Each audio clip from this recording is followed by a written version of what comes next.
हवाई जहाज बादलों के ऊपर उड़ रहा था। चारों तरफ अंधेरा, नीचे जमीन कहीं दिखाई नहीं दे रही। अचानक एक यात्री के मोबाइल की स्क्रीन जल उठी और उस स्क्रीन पर लिखा था, अगर तुम ये पढ़ रहे हो तो मैं मर चुका हूँ। जबकि वो इंसान उसी जहाज में आगे जिंदा बैठा हुआ था। ये कैसे हो सकता? तो आप लोग इस कहानी को पूरा जानिएगा और अच्छे से समझ जाइएगा ये कैसे हो सकता है। दिल्ली से दुबई जाने वाली रात की फ्लाइट, यात्री अपने अपने सीटों पर बैठे थे। कोई सो रहा था, कोई खिड़की से बाहर अंधेरे को देख रहा था। हवाई जहाज आसमान में बिल्कुल स्थिर लग रहा था। सीट नंबर 24A पर बैठा था शुभम। शुभम के चेहरे पर थकान थी, लेकिन मन बेचैन था। शुभम के आगे वाली सीट पर उसका सबसे पुराना दोस्त बैठा था, रोहित। दोनों की दोस्ती बचपन से थी, लेकिन पिछले कुछ महीनों में रोहित बदला बदला सा रहने लगा था। हवाई अड्डे पर चढ़ने से पहले रोहित ने अचानक कहा था,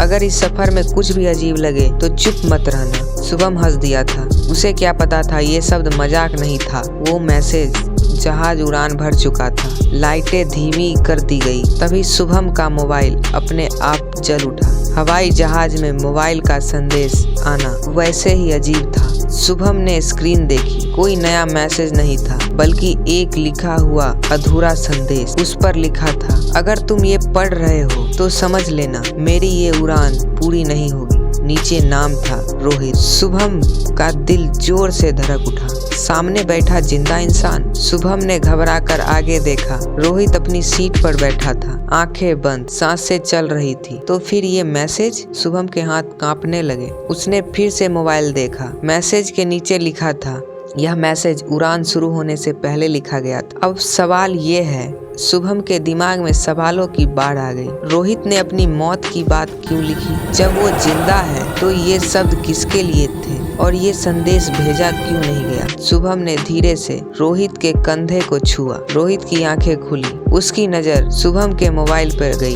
और उसका चेहरा एक पल में उतर गया। रोहित ने कुछ नहीं कहा, बस धीरे से सिर हिला दिया, जैसे वह सब जानता हो। उसने बहुत धीमी आवाज से कहा, मैं जानता था तुम इसे पढ़ोगे, लेकिन यही नहीं। शुभम, तो फिर क्यों लिखा? रोहित ने खिड़की से बाहर अंधेरे को देखा और बोला, क्योंकि कुछ उड़ानें यात्रियों को नहीं, कहानियों को ले जाती है। अजीब सी खामोशी थी। समय बीतता गया, लेकिन एक बात शुभम को परेशान कर रही थी। जब तक पायलट की एक भी घोषणा नहीं हुई थी, ना मौसम की, ना ही उड़ान की, हवाई जहाज बस चुपचाप उड़ रहा था। शुभम ने मोबाइल फिर देखा। संदेश के आखिरी में एक पंक्ति और जुड़ चुकी थी, अगर इस समय तक कॉकपिट से कोई आवाज ना आए तो समझ लेना ये जहाज अब हमारे काबू में नहीं है। शुभम ने घड़ी देखी। समय था रात के 2:40। उसी पल पूरा जहाज एक झटके से कांप उठा। लाइटें एक पल के लिए बुझ गई। यात्री घबरा गए और स्पीकर से एक आवाज आई जो पायलट की नहीं थी। ये आवाज किसकी थी? कॉकपिट में आखिर क्या हुआ? क्या रोहित सच में कुछ जानता था? जब आसमान ने सच छुपाना छोड़ दिया।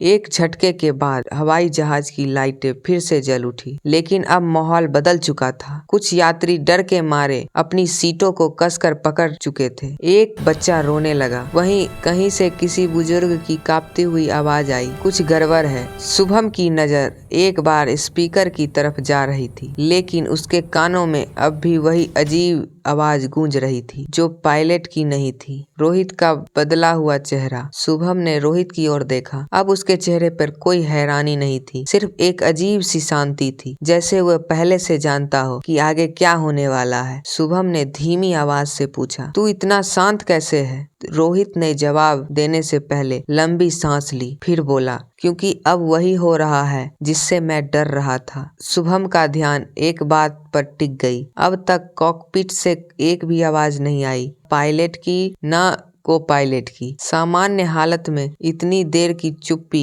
होती नहीं है। शुभम के दिमाग में सवाल आए, क्या पायलट बेहोश हो गया? क्या उन्हें भी कुछ हो गया? या फिर कोई और इस जहाज को चला रहा है? रोहित का अधूरा सच। रोहित ने झुककर शुभम के कान के पास कहा, मैंने ये मैसेज किसी डर में नहीं लिखा था। शुभम, तो फिर? रोहित, मैंने इसे एक चेतावनी के तौर पर लिखा था। रोहित का दिल बैठने लगा। जिस चेतावनी के लिए रोहित ने खिड़की से बाहर देखा, अंधेरा और घना हो गया। उसने कहा, इस जहाज के लिए। रोहित ने धीमी आवाज में बताया, कुछ साल पहले इसी रास्ते पर एक हवाई जहाज अचानक गायब हो गया था। ना मलबा मिला, ना यात्री। सबने कहा तकनीकी खराबी है, लेकिन सच्चाई कभी सामने नहीं आई। के रोंगटे खड़े हो गए। जहाज का अजीब व्यवहार जारी था। तभी हवाई जहाज ने हल्का सा मोड़ लिया। ना कोई घोषणा, ना कोई चेतावनी, बस एक अजीब सा झुकाव। यात्री इधर उधर देखने लगे। शुभम ने देखा कई लोगों के मोबाइल अपने आप चलने लगे, लेकिन किसी के फोन में कोई मैसेज नहीं था। सिर्फ उनकी स्क्रीन पर लिखे शब्द बदल रहे थे। मैसेज जो बढ़ रहा था। शुभम के मोबाइल पर नई पंक्तियां उभर आई। अब पीछे लौटने का रास्ता नहीं है। यह उड़ान अपनी आखिरी मोड़ पर है। शुभम की सांसें तेज हो गई। उसने रोहित को देखा। ये सब कैसे जानता है? रोहित ने आंखें बंद कर ली और बोला, क्योंकि मैं पहले भी यहाँ आ चुका हूँ। डर और पछतावा। शुभम को अपनी माँ की याद आई, जिससे उसने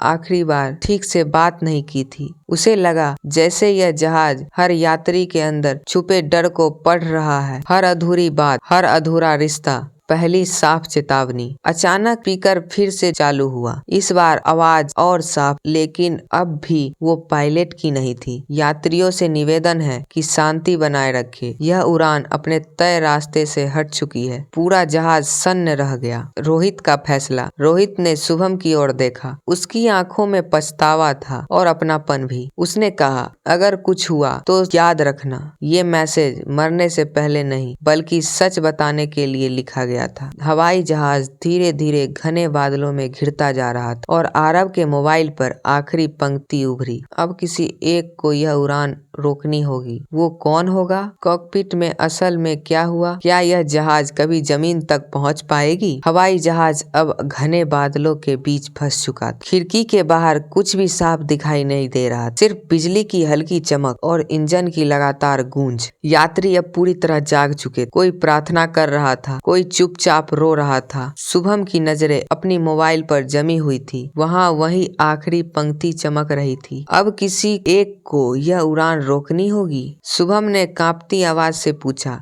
रोहित, वो कौन है? रोहित ने बहुत ध्यान से शुभम का चेहरा देखा। उस नजर में डर नहीं था, सिर्फ अपमान था। उसने कहा, वो वही होगा जिसके अंदर अब भी कुछ बचा हो। शुभम बोला, मतलब? रोहित ने हल्की मुस्कान दी, जिसके दिल में अब भी किसी से कुछ कहना बाकी हो। उसी पल कॉकपिट का दरवाजा अपने आप धीरे धीरे खुला। कोई चीख नहीं, कोई धमाका नहीं, बस एक अजीब सी खामोशी। शुभम और रोहित आगे बढ़े। अंदर का दृश्य दिल दहला देने वाला था। पायलट की सीटें खाली थी। ना कोई इंसान, ना कोई हलचल, सिर्फ यंत्र अपने आप चल रहे थे, जैसे यह जहाज खुद जिंदा हो। पुरानी सच्चाई क्या थी इस जहाज? रोहित ने धीमी आवाज से कहा, सालों पहले इसी रास्ते पर एक हवाई जहाज तकनीकी खराबी के कारण दुर्घटना का शिकार हुआ था। सब कुछ छिपा दिया गया, लेकिन उस दुर्घटना में मरे हुए लोगों की आखिरी इच्छाएं, आखिरी डर इस जहाज के तंत्र में कहीं अटक गई। शुभम की आंखें भर आई। रोहित का कबूलनामा। शुभम ने पूछा, और तू?